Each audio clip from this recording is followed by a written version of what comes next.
part of what I'm going to talk about today is the role that each of you can play in helping advance your community to become more innovative, to become more responsive, and to better utilize technology in today's environment. So let me back up and tell you a little bit about our organization, Code for America. But we started in 2009 with this general notion, right?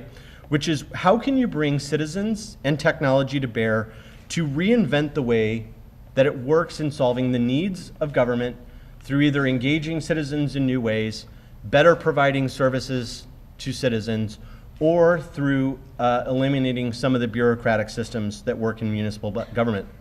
So the notion is this, right? It's this Peace Corps for geeks, right? We put fellows in year-long fellowships with cities to work hand in hand with local government to see what's possible and to try new things.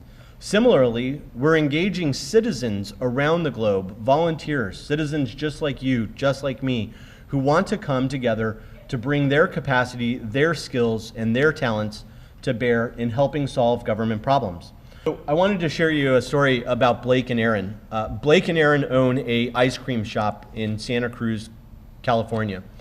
Well, the interesting thing is they wanted to open their ice cream shop in a storefront that used to be a restaurant, right? Well, in the process of going about that, they had to go fill out 23 different permits, right? They had to fill out permits like this. Pieces of paper in different departments in different parts of City Hall where they had to walk around, and in most cases input, and each of these forms were asking for the same type of information, right? And so the city of Santa Cruz asked us, how can we use technology to fundamentally change the way that the city develops relationships with entrepreneurs? So our fellows created this. This is Open Counter. Open Counter now offers governments a streamlined, simple interface that allows business owners to come in to an online portal, enter their information about their business once, and then push that information to the relevant departments and pull back all of the information. So I wanted to share this not only as an example and a perspective on what's possible in the way that governments can now provide new service to citizens, but also how technology can fundamentally change the relationship in the way that government goes about creating relationships with entrepreneurs who want to build their business in their community, want to be contributors to the tax base, and make a decision to do that in their community as compared to moving to another city that may have a simpler process. And the point is this, ever since the ancient times, ever since people have been congregating and governing themselves in cities and towns and villages, it's never been more possible for people without office or without title to affect the way their government works and their communities work. So for the high school and college students in here, it has never in the history of civilization been easier for you to interact with and affect the way your government works through the application of data and technology. So that's pretty exciting. So we know that putting data sets out there is definitely something that we all have to do. However, it's not an easy task. As you know, you have to put out clean data. So what level of staffing do you have or do you recommend having in order to get through putting out the data, preparing and putting out the data sets for the public? And two, how do you prioritize what order to put them out? We have tons of data sets. That's a really great question. So I always describe to people that open data is a process. It's not an outcome. So it's not something that you have to say, I can't do any of this until I've developed my team and I have perfectly clean data and that I'm fully staffed up and ready to go.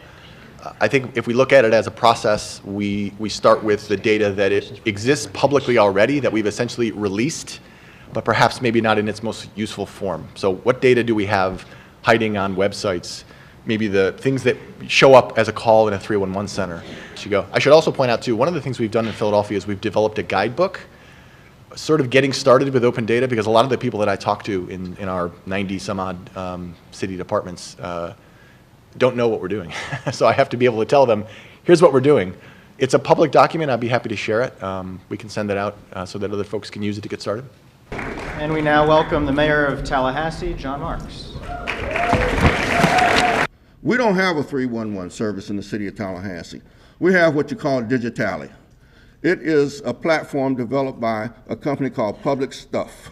You can go on digitally and do almost anything. Let's suppose that you see a pothole in the street.